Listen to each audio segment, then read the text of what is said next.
Yo estaba haciendo compras en el centro comercial cuando vi al fisioterapeuta de mi hijo, el mismo que lo trata desde el accidente. Por la vitrina de la tienda reconocí la bolsa de mi nuera. Entré sin hacer ruido. Entonces escuché su voz y no pude creer lo que estaba diciendo. Estaba ahí, riéndose con ese hombre, hablando de cómo me iban a quitar todo. Decía que yo era una vieja tonta, que mi hijo estaba de acuerdo con el plan, que en cuanto firmara los papeles de la casa, me iban a mandar a un asilo de ancianos, que ya habían encontrado el lugar perfecto, barato, lejos de la ciudad. Mi nuera, esa mujer a quien recibí en mi hogar como a una hija, estaba planeando robarme todo lo que tenía mientras yo cuidaba de mi hijo enfermo. El fisioterapeuta se reía y le decía que era muy lista, que nadie sospecharía nada porque yo confiaba ciegamente en ellos. Sentí que el piso se abría bajo mis pies. Mis manos temblaban mientras sostenía las bolsas de las compras. Quería gritar, confrontarlos ahí mismo, pero algo dentro de mí me detuvo. Salí de esa tienda como pude, con el corazón destrozado y la mente acelerada. Esa tarde descubrí que las personas en quienes más confiaba estaban tramando la traición más cruel que podía imaginar. Pero lo que ellos no sabían era que esta vieja tonta tenía algunos secretos propios. Sigue mi historia hasta el final y comenta la ciudad desde donde me estás viendo para saber qué tan lejos ha llegado mi relato. Me llamo Beatriz Sánchez y tengo 67 años. Toda mi vida la dediqué a mi familia. Quedé viuda hace 15 años cuando mi esposo Roberto murió de un infarto repentino.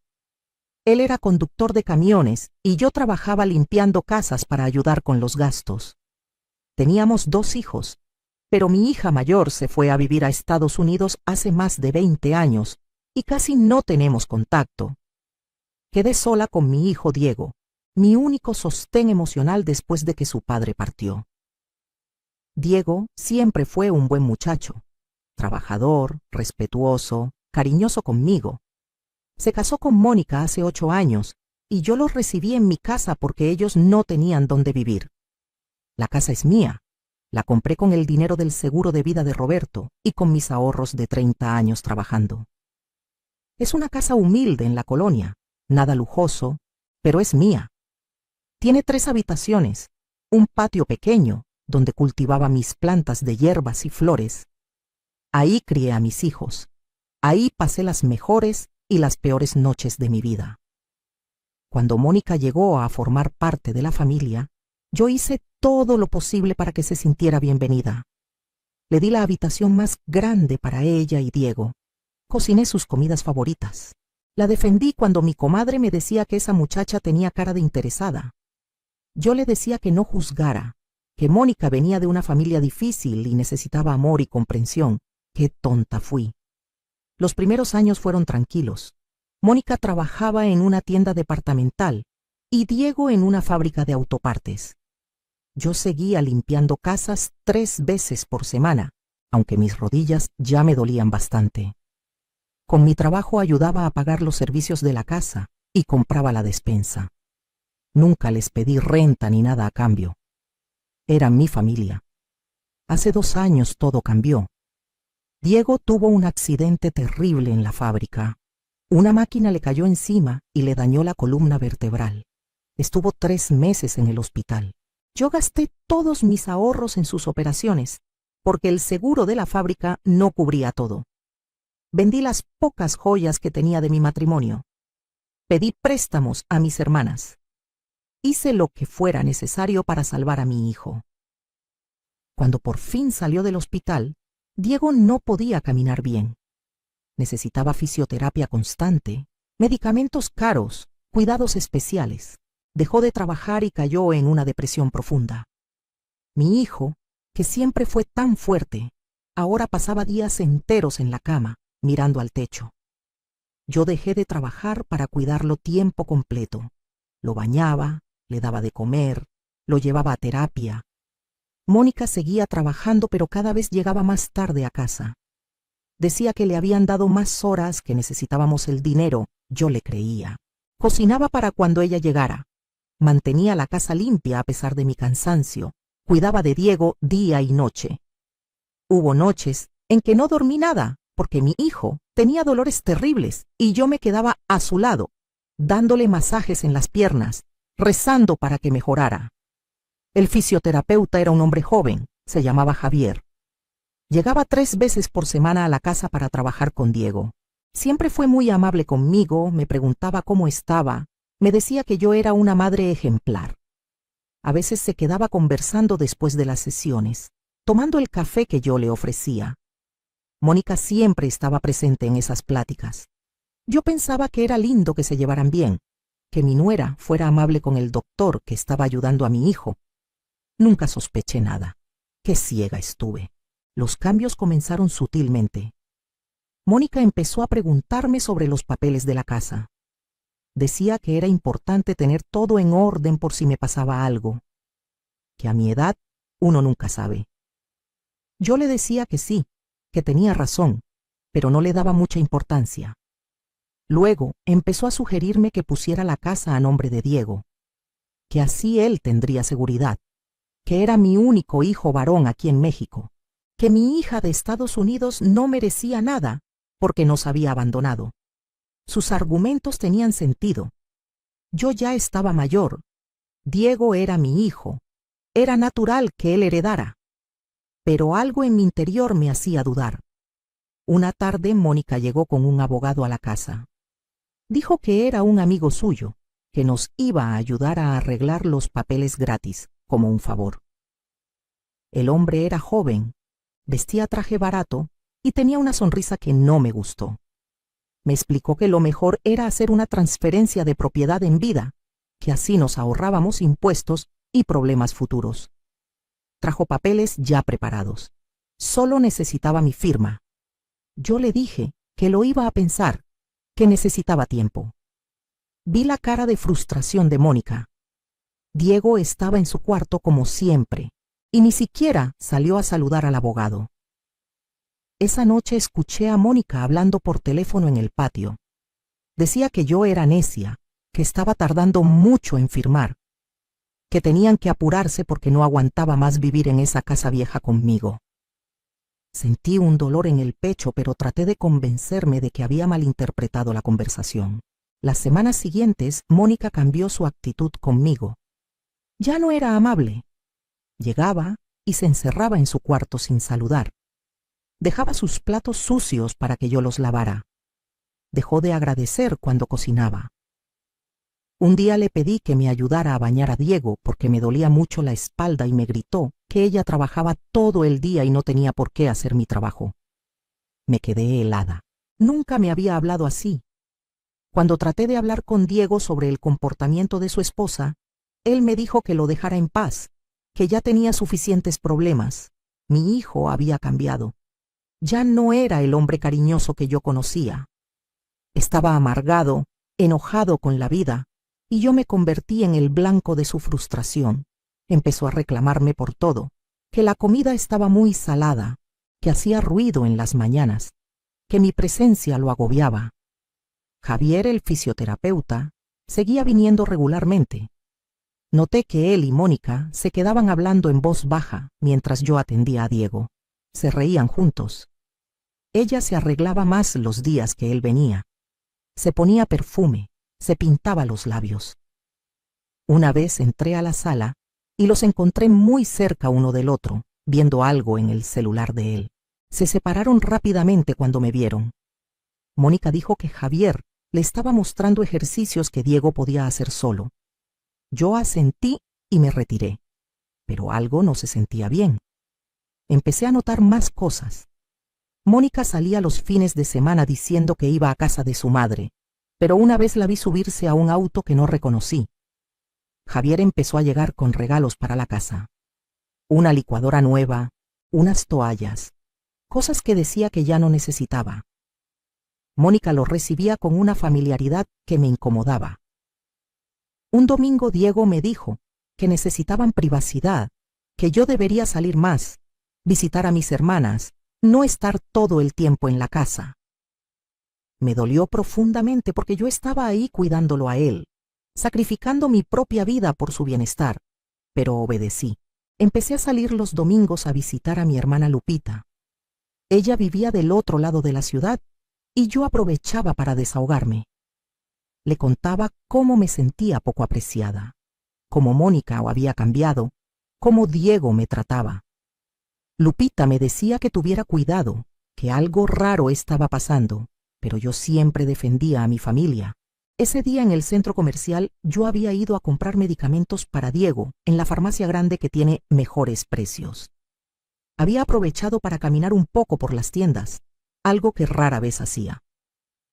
Vi una tienda de ropa que tenía ofertas y decidí entrar solo para ver, no para comprar porque no tenía dinero para gastar en mí. Fue cuando reconocí la bolsa de Mónica en el mostrador. Era una bolsa café con unas flores bordadas que yo misma le había regalado el año anterior para su cumpleaños. Me pareció extraño porque se suponía que ella estaba trabajando. Pensé que tal vez había salido en su hora de comida. Me acerqué con la intención de saludarla, darle una sorpresa. Entonces escuché su risa, esa risa que últimamente solo le había escuchado cuando hablaba por teléfono.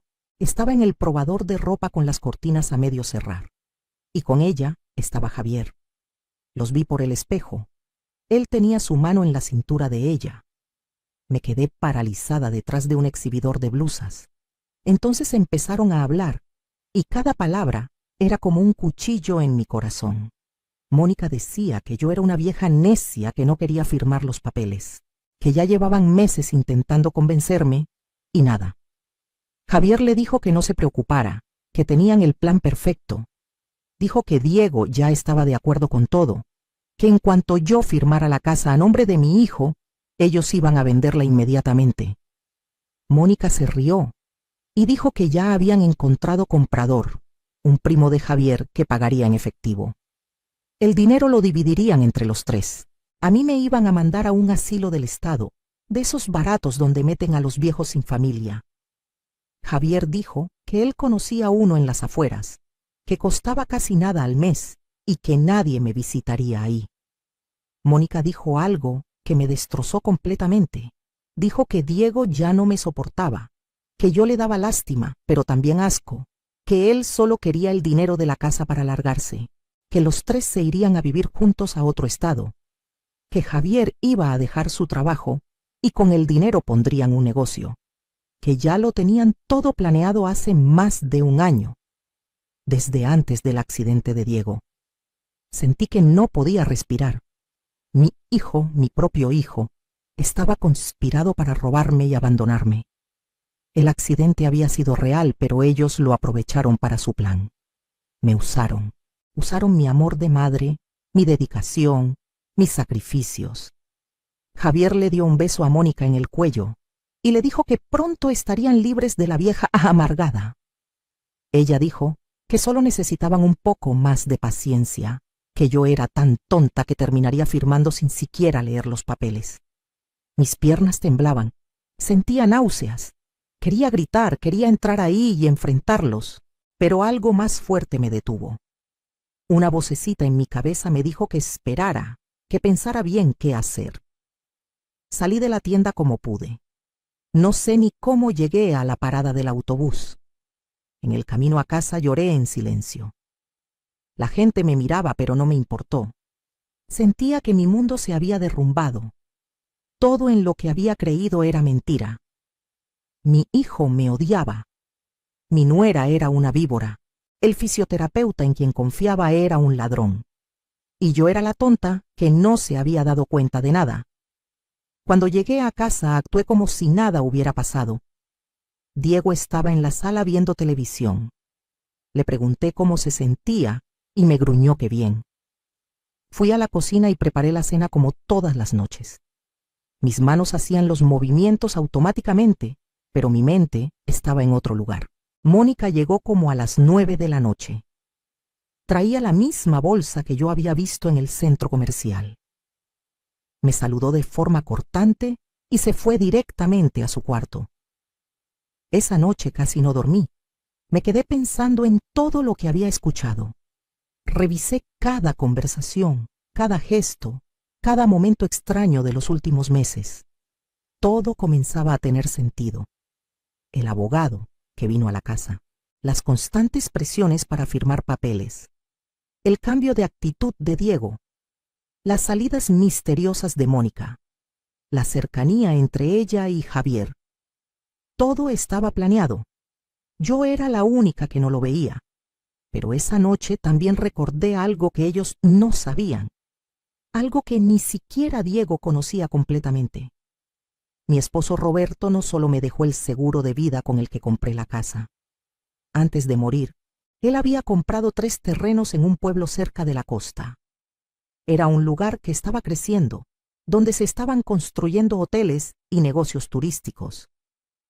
Roberto lo hizo como inversión a largo plazo. Los papeles estaban solo a mi nombre, porque en ese tiempo Diego era menor de edad y mi hija ya se había ido del país. Cuando Roberto murió, yo estaba tan devastada que guardé esos papeles y casi me olvidé de ellos. Los terrenos estuvieron ahí, sin que yo les prestara atención, pagando impuestos mínimos cada año. Pero hace como 5 años empecé a recibir llamadas. Gente que quería comprar los terrenos. Una empresa constructora que estaba desarrollando la zona. Al principio dije que no, porque eran lo último que me quedaba de Roberto. Pero las ofertas seguían llegando. La última había sido hace 6 meses. Una cantidad que no podía creer.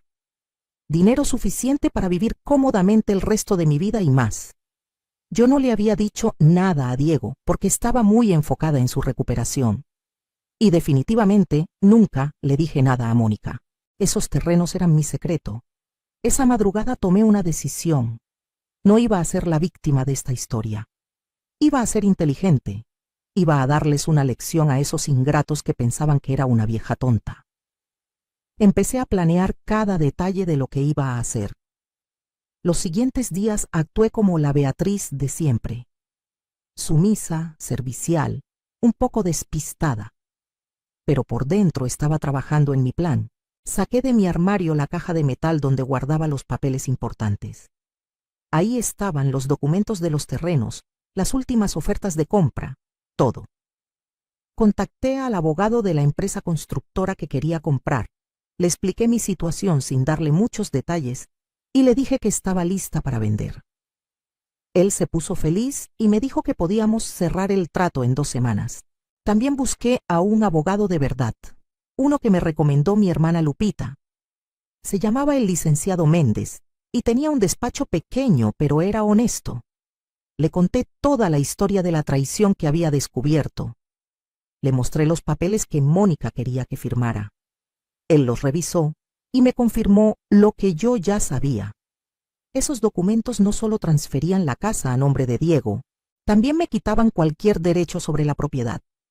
Si yo firmaba eso, podían literalmente echarme a la calle al día siguiente. El licenciado Méndez me ayudó a preparar documentos nuevos.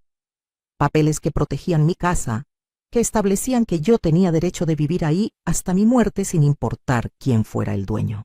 También preparamos un testamento claro, donde especificaba qué pasaría con mis propiedades. Y preparamos algo más, algo que sería mi carta de triunfo. En casa seguía actuando normal. Mónica aumentó la presión. Ahora me hablaba de lo difícil que era mantener la casa, de los gastos que tenían. Decía que si la casa estaba a nombre de Diego, podrían pedir un préstamo para hacer mejoras, para pagar las deudas del hospital. Yo asentía, haciéndome la preocupada. Le dije que tenía razón, que tal vez debería considerar lo del traspaso. Vi cómo se le iluminaban los ojos. Diego también cambió su estrategia. De repente estaba más cariñoso conmigo. Me llamaba mamá con voz dulce.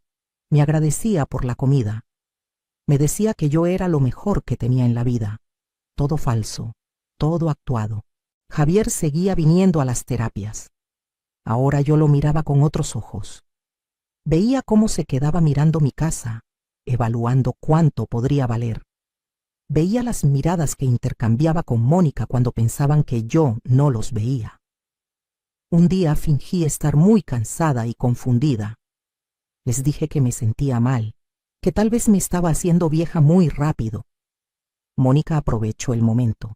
Me dijo que no me preocupara, que ellos se iban a hacer cargo de todo, que lo único que necesitaba era firmar los papeles para que Diego pudiera manejar las propiedades y yo pudiera descansar, que incluso habían encontrado un lugar muy lindo donde yo podría estar más cómoda, donde habría enfermeras que me cuidarían y yo no tendría que preocuparme por nada. Describió el asilo como si fuera un hotel de 5 estrellas. Yo sabía que era mentira. Dije que sí, que estaba lista para firmar, que confiaba en ellos completamente, que hicieran lo que creyeran mejor para mí. La felicidad en la cara de Mónica era repugnante. Esa noche los escuché celebrando en su cuarto. Abrieron una botella de vino que tenían guardada. Se reían. Diego le decía a Mónica que por fin se iban a librar de mí, que por fin iban a tener su propia vida. Cada palabra era una puñalada, pero yo ya no lloraba. Estaba más allá del dolor. Estaba enfocada en lo que venía. Mónica organizó todo para la firma de papeles. Citó al abogado amigo suyo en la casa para el viernes en la tarde. Yo dije que perfecto, que ese día no tenía nada que hacer. Pero el jueves yo hice algo que ellos no esperaban. Le pedí a mi hermana Lupita que viniera a visitarme. Ella llegó con su esposo y se quedaron a comer. Durante la comida, con Diego y Mónica presentes, les platiqué a mis hermanos sobre los terrenos que Roberto me había dejado. Fue la primera vez que lo mencionaba en voz alta. Vi cómo Diego casi se atraganta con la comida. Mónica me miraba con los ojos muy abiertos. Les dije a mis hermanos que había decidido finalmente vender esos terrenos, que me habían ofrecido muchísimo dinero, que con eso iba a poder vivir tranquila y ayudar a Diego con sus gastos médicos. Mónica trató de disimular su sorpresa. Preguntó de qué terrenos hablaba, que nunca había escuchado de eso. Yo le dije muy tranquila que eran unos terrenos en la costa que mi esposo compró hace muchos años, que no los había mencionado porque no pensaba que valieran mucho, pero resultó que la zona se desarrolló y ahora valían una fortuna. Diego preguntó cuánto valían. Yo le dije una cifra que era 3 veces el valor de la casa. Vi cómo se le cambiaba la cara. Lupita, que ya sabía todo el plan, me preguntó qué iba a hacer con tanto dinero. Yo respondí que todavía no estaba segura, que tal vez viajaría, que tal vez compraría un departamento más pequeño, para mí sola donde pudiera vivir en paz, que ya había dado mucho a mi familia y era hora de pensar en mí. El silencio en la mesa era pesado. Esa noche escuché a Diego y Mónica discutiendo en su cuarto. Él le reclamaba que por qué no sabían de esos terrenos. Ella decía que yo nunca había dicho nada. Discutían sobre si debían cambiar el plan. Mónica decía que no, que igual se iban a quedar con la casa y que luego encontrarían la forma de quitarme el dinero de los terrenos también, que yo era tan tonta que terminaría dándoles todo. Diego estuvo de acuerdo. Al día siguiente, viernes, llegó la hora de la firma. El abogado de Mónica llegó puntual con sus papeles. Se sentó en la mesa del comedor y extendió los documentos. Mónica estaba nerviosa, pero trataba de verse tranquila. Diego estaba en su silla de ruedas al lado de la mesa. El abogado empezó a explicar los papeles con palabras complicadas. Yo lo interrumpí y le dije que estaba bien, que confiaba en mi familia, que solo me dijera dónde firmar. Mónica sonrió. Entonces tocaron la puerta. Era el licenciado Méndez, mi abogado de verdad.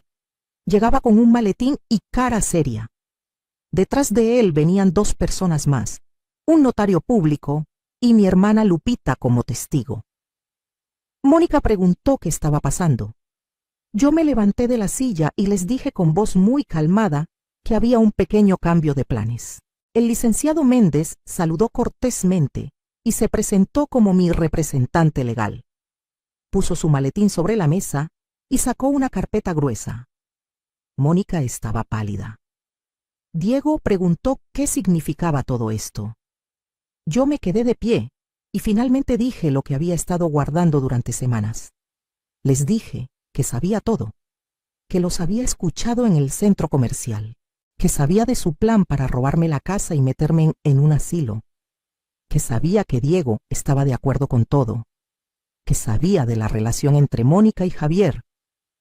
El silencio que siguió fue sepulcral. Mónica trató de negar todo. Dijo que yo estaba confundida, que estaba inventando cosas. Diego me miraba con una mezcla de sorpresa y miedo. El abogado de Mónica trató de retirarse, pero el licenciado Méndez le pidió que se quedara, que tal vez necesitaría escuchar esto también para saber en qué tipo de fraude estaba participando. Entonces empecé a hablar. Les conté con detalles exactos la conversación que escuché. Les repetí palabra por palabra lo que dijeron sobre mandarme al asilo barato, sobre vender la casa, sobre dividir el dinero entre los tres. Vi cómo Mónica se ponía cada vez más pálida. Diego bajó la mirada. No podían negar nada porque yo tenía todos los detalles, pero ahí no terminó. El licenciado Méndez abrió su carpeta y empezó a sacar documentos. Primero mostró los papeles que el abogado de Mónica había traído para que yo firmara. Leyó en voz alta las cláusulas que básicamente me dejaban sin nada. Luego sacó otros papeles. Eran fotografías. Mi hermana Lupita había contratado a un investigador privado las semanas anteriores. Teníamos fotos de Mónica y Javier juntos en restaurantes, en hoteles, besándose en la calle. Teníamos grabaciones de conversaciones telefónicas donde planeaban el fraude. Todo legal, todo obtenido correctamente para que pudiera usarse como evidencia. Mónica empezó a llorar. Diego me miró con odio puro. Me dijo que cómo me atrevía a espiarlos, que era una vieja metiche. Yo le respondí con voz firme que era una madre que se estaba defendiendo de los hijos ingratos que querían robarle. Entonces vino la mejor parte. El licenciado Méndez sacó más documentos. Eran los papeles de venta de los terrenos. Ya estaban firmados. Yo había vendido los terrenos 2 días antes. El dinero ya estaba en una cuenta de banco nueva que ellos no conocían. Una cantidad enorme que me aseguraba vivir cómodamente el resto de mis días. Pero había más. También había firmado un nuevo testamento. En ese testamento quedaba claro que Diego heredaría la casa, pero solo después de mi muerte. Y yo tenía derecho absoluto de vivir en ella hasta ese momento. Si alguien intentaba echarme o hacerme firmar algo bajo presión, la casa se vendería y todo el dinero iría a una fundación de caridad. Diego no recibiría nada. Mónica gritó que eso no era justo, que ellos habían cuidado de mí. Me eché a reír. Fue una risa amarga pero liberadora. Le pregunté de qué cuidados hablaba. Si yo era quien limpiaba, cocinaba, cuidaba de Diego día y noche. Si yo había gastado todos mis ahorros en las operaciones de mi hijo. Si yo había sacrificado mi vida entera por ellos y así me pagaban. Entonces llegó el golpe final. El notario público sacó un documento más. Era una demanda de desalojo. Tenían 24 horas para abandonar mi casa. Mónica y Diego, los dos. Diego empezó a gritar que no podía echarlos, que él era mi hijo, que estaba enfermo. Yo le dije con voz muy tranquila que debería haber pensado en eso antes de planear robarme y abandonarme. Que por mí podía irse con su amante Javier y Mónica, que al final era lo que querían. Mónica cayó de rodillas llorando. Me pedía perdón. Decía que todo era mentira, que me amaba como a una madre. Yo le dije que se callara, que sus lágrimas no significaban nada para mí. El abogado que ella había traído se levantó y se fue sin decir palabra.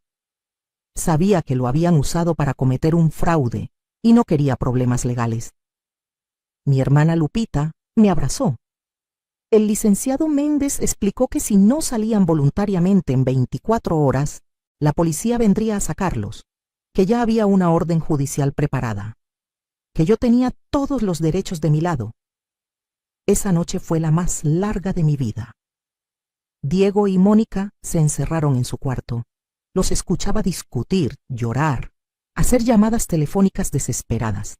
Javier llegó como a las 11 de la noche. Tocó la puerta pero yo no le abrí. Se quedó afuera gritando, diciendo que necesitaba hablar con Mónica.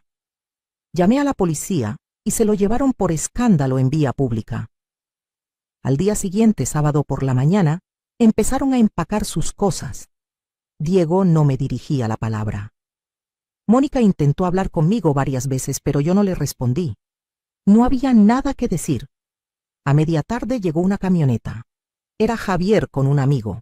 Cargaron las pocas pertenencias que tenían y se fueron. Antes de irse, Diego me miró desde la puerta.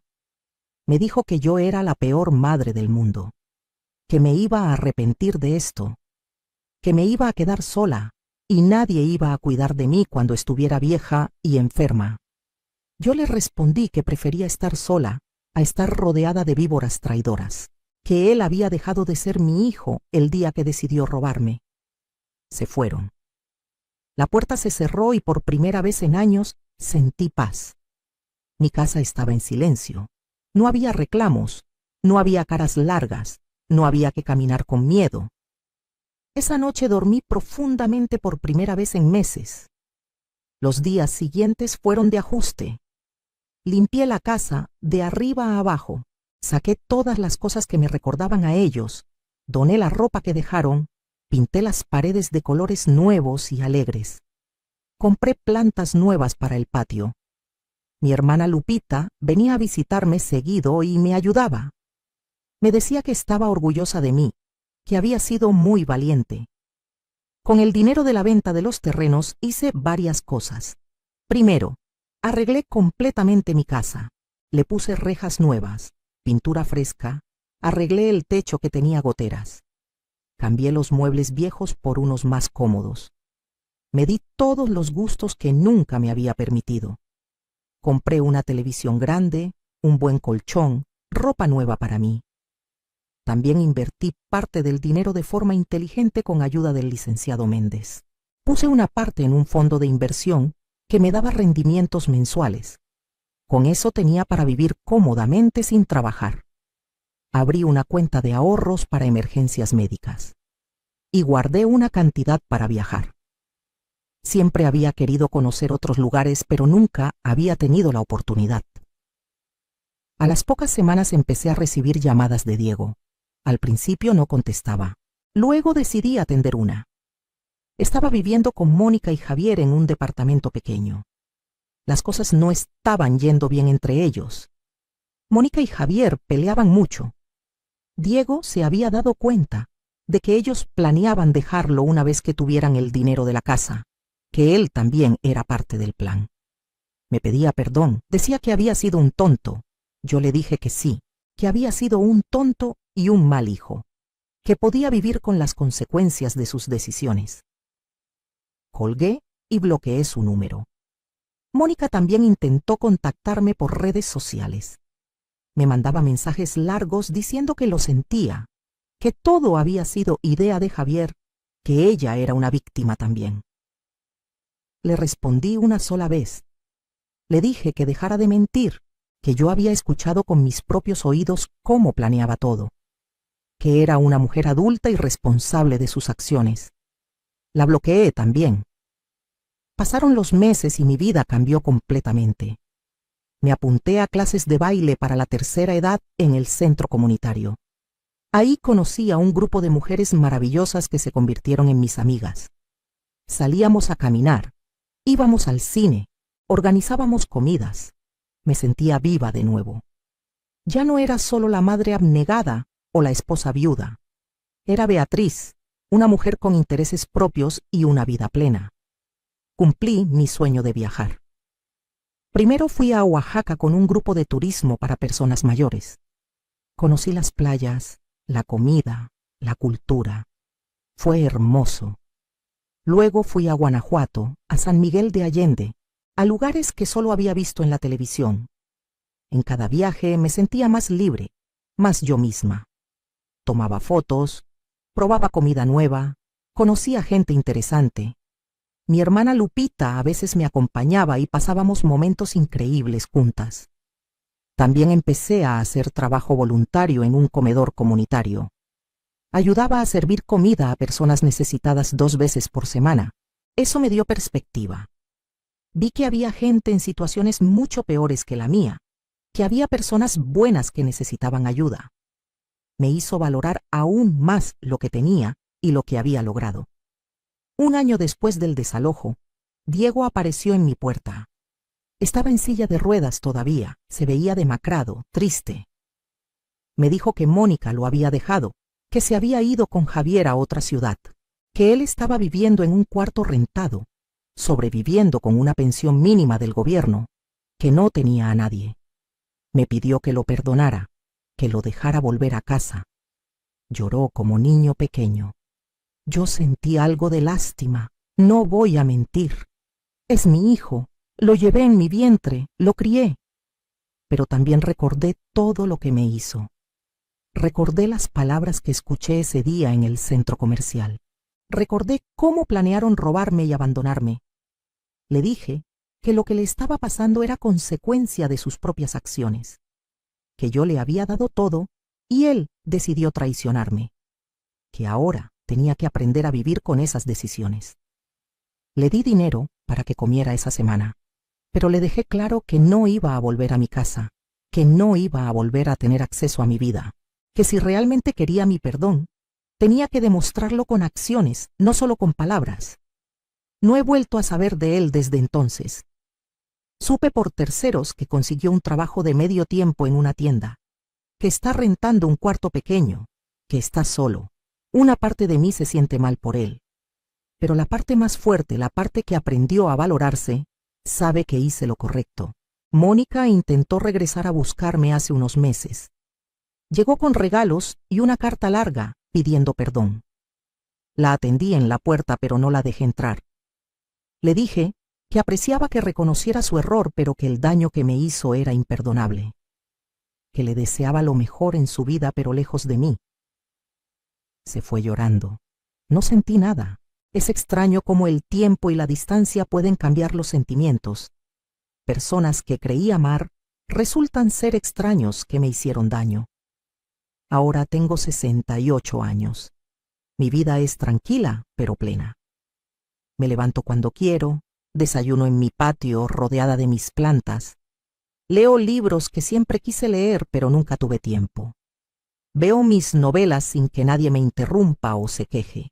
Cocino lo que se me antoja, solo para mí, sin tener que complacer a nadie más. Los martes y jueves voy a mi clase de baile. Los miércoles ayudo en el comedor comunitario. Los viernes salgo con mis amigas a caminar por el parque o tomar café. Los fines de semana visito a mi hermana o ella viene a mi casa. A veces viajo. El mes pasado fui a Puebla y fue maravilloso. Tengo planes de ir a Chiapas el próximo año. Mi casa es mi santuario.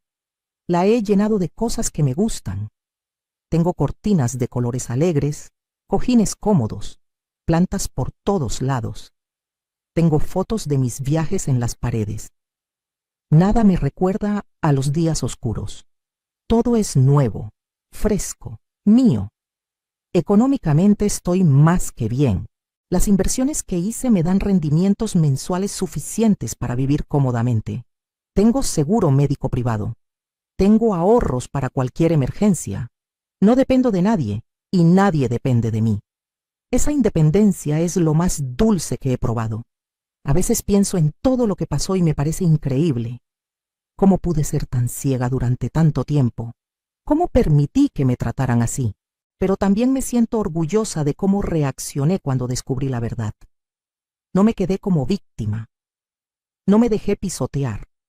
Usé mi inteligencia, mis recursos y me defendí. Muchas mujeres de mi generación nos criaron para ser sumisas, para aguantar todo por la familia, para sacrificarnos sin límite. Yo hice eso durante décadas. Pero llegó un momento en que dije basta, y esa decisión me salvó la vida. He aprendido lecciones valiosas. Aprendí que el amor no debe doler, que la familia no es quien comparte tu sangre, sino quien te respeta y te valora. Aprendí que nunca es tarde para empezar de nuevo, que a los 67 años puedes reinventarte completamente. Aprendí que está bien poner límites, que está bien decir que no, que está bien pensar en ti primero. Durante años me dijeron que eso era ser egoísta. Ahora sé que es amor propio. Mis amigas nuevas me admiran. Les he contado mi historia y muchas se sienten identificadas. Varias han pasado por situaciones similares con hijos o familiares abusivos. Nos apoyamos mutuamente. Nos recordamos que tenemos valor, que merecemos respeto, que nuestra vida nos pertenece. A veces una de mis amigas, doña Carmen, me dice que soy su heroína, que le di el valor de enfrentar a su hijo que le pedía dinero constantemente. Otra amiga, doña Rosa, dejó de permitir que su nuera la tratara como sirvienta después de escuchar mi historia. Me hace feliz saber que mi experiencia puede ayudar a otras mujeres a defenderse. ¿Me arrepiento de algo? A veces me pregunto si fui muy dura con Diego. Es mi hijo y está enfermo, pero luego recuerdo que él eligió traicionarme, que tuvo muchas oportunidades de hacer lo correcto y siempre eligió el camino fácil y cruel. Las consecuencias de sus acciones son responsabilidad de él, no mía. Yo ya di todo lo que podía dar. Gasté mis ahorros en sus operaciones. Dejé de trabajar para cuidarlo. Le di amor incondicional durante más de 40 años, y él me pagó planeando robarme y abandonarme. No le debo nada más. Mi responsabilidad ahora es conmigo misma, con vivir mis últimos años en paz y dignidad, con disfrutar el resultado de toda una vida de trabajo y sacrificio, con ser feliz, algo que no había sido en mucho tiempo. La historia de Mónica y Javier terminó como muchas historias de traición. Su relación no duró. Escuché por ahí que Javier la dejó por otra mujer más joven, que Mónica ahora trabaja en 2 empleos para sobrevivir, que vive en un cuarto pequeño y está sola. No siento satisfacción al saber eso, simplemente no siento nada. Ella ya no es parte de mi vida. Lo que le pase no me afecta. El karma se encargó de ella sin que yo tuviera que hacer nada más. A veces en las noches, cuando estoy sentada en mi patio viendo las estrellas, pienso en Roberto, mi esposo. Me pregunto qué pensaría de todo esto. Creo que estaría orgulloso de mí.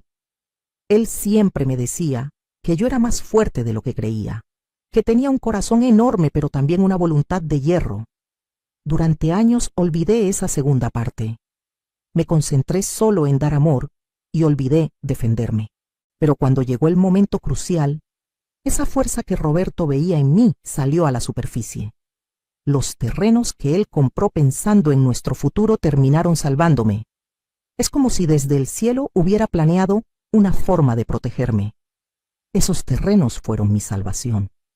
Sin ellos, probablemente hubiera firmado los papeles que Mónica me ponía enfrente. Hubiera quedado sin nada, en un asilo barato, abandonada y traicionada. Pero Roberto me dejó esa red de seguridad y yo la usé sabiamente. También pienso en mi hija, la que vive en Estados Unidos. Nos hemos reconectado un poco en el último año. Le conté lo que pasó y se sintió terrible por no haber estado ahí. Me ofreció ir a vivir con ella, pero le dije que no. Ahora tengo mi propia vida aquí, mis amigas, mis rutinas. Estoy bien donde estoy. Pero hablamos por videollamada cada semana. Ella también tuvo problemas con su familia política, y mi historia le ayudó a poner límites. Me dice que soy una inspiración. Es bonito tener esa conexión con ella de nuevo. Quiero que las mujeres que escuchan mi historia entiendan algo importante. No importa tu edad. No importa cuánto tiempo hayas dedicado a otros. No importa cuánto hayas sacrificado. Nunca es tarde para defenderte. Nunca es tarde para valorarte. Nunca es tarde para decir basta. Durante décadas pensé que mi valor estaba en cuánto daba a otros, en cuánto me sacrificaba, en cuánto aguantaba. Eso es lo que nos enseñaron. Que las buenas madres se sacrifican hasta desaparecer. Que las buenas esposas ponen a todos antes que a ellas mismas. Que las mujeres mayores deben ser sumisas y agradecidas con lo que les dan. Todo eso es mentira. Nuestro valor está en quienes somos, no en cuánto damos. Merecemos respeto no por lo que hacemos por otros, sino simplemente por existir.